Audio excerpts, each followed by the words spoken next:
Yeah, so there's a company called Postman which does really great work. I mean, it's a massive company now, but it's a developer tool essentially, and but what really gets it's both something that drives me and also something that I think is changing very rapidly, is that we come across a lot of these memes or forwards around you know uh, persons of Indian origin sort of running big tech, but sort of no big tech in India, and most of the Indian sort of mainstream startup companies have been sort of tech enabled services, right? Or like ed tech or e-commerce or and don't get me wrong, these are massively difficult problems, and they've built amazing technology and they're obviously solving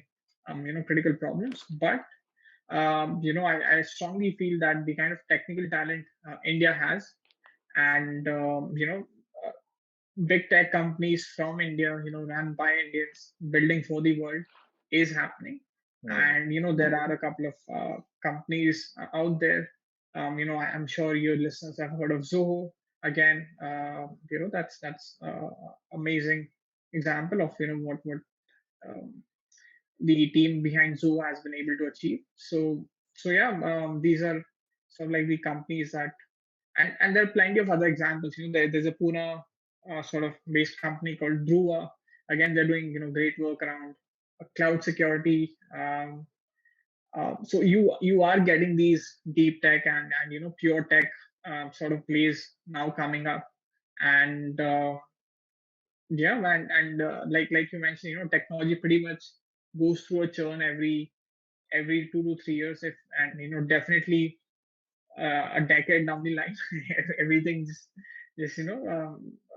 changes, and a key enabler has been just the fact that the one metric that has really got optimized is a computing power, right? Mhm. So because of what is known as Moore's law, every couple of years or so, we've been able to really shrink the processor dice.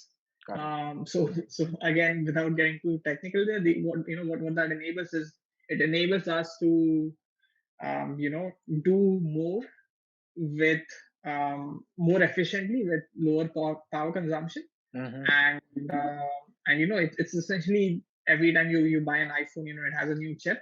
It is actually built on like a new technology, and it's like smaller and it's shrinking, and it just enables more efficiency.